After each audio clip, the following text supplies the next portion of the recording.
Merry Christmas! The Advent reading for December 12th is 10 Ways to be Perfect.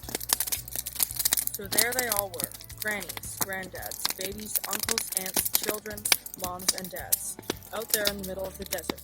They had blisters from all the walking. They were hungry and thirsty, and much, much too hot. "We don't like it," they said. "It stinks." And so they did, for that matter, because no one had taken a bath in weeks. Now remember, because this is something they'd forgotten, God had done amazing things for his people. He'd hidden them inside a cloud. He'd moved the sea. He'd set them free. But God's people still weren't happy. They didn't care about being free. Wasn't it better when they were slaves? At least they had lots of nice food to eat. God doesn't want us to be happy, they said. It was the same lie that Adam and Eve had heard all those years before. God has brought us out here to kill us. God doesn't love us. But they didn't know God very well, did they? Every day of their journey, God kept on showing his people how well he would look after them, if they would trust him and obey him. When they were hungry, God made the sky rain with food, bread coming down from heaven. "What is it?" they asked each other.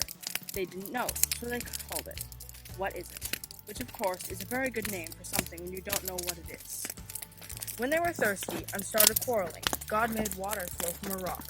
Most called that place Quarreling, because that seemed like a good name too. And still, God's children didn't trust or do what he said. They thought they could do a better job of looking after themselves and making themselves happy, but God knew there was no such thing as happiness without him. So God led them to a tall mountain. God wanted to talk to his people and show them what it was like. He wanted to help them know him better and tell him about the special land he was going to give them. "The whole earth belongs to me," God said, "but I have chosen you. You are my special family. I want you to live in the way that I chose everyone else what I'm like, so they can know me too." God called Moses up the mountain. The great mountain shook. A thick cloud fell. Thunder roared, lightning crackled, and God gave Moses 10 rules, called commandments. "I want you to love me more than anything else in all the world. And know that I love you too," God told him. "That is the most important thing of all." God gave them other rules, like don't make yourself pretend gods, don't kill people, or steal, or lie. The rules showed God's people how to live, and how to be close to him, and how to be happy. They showed how life worked best. God's promises to always look after you. Moses said, "Will you love him and keep these rules?" "We can do it. Yes, we promise." They were wrong. They couldn't do it.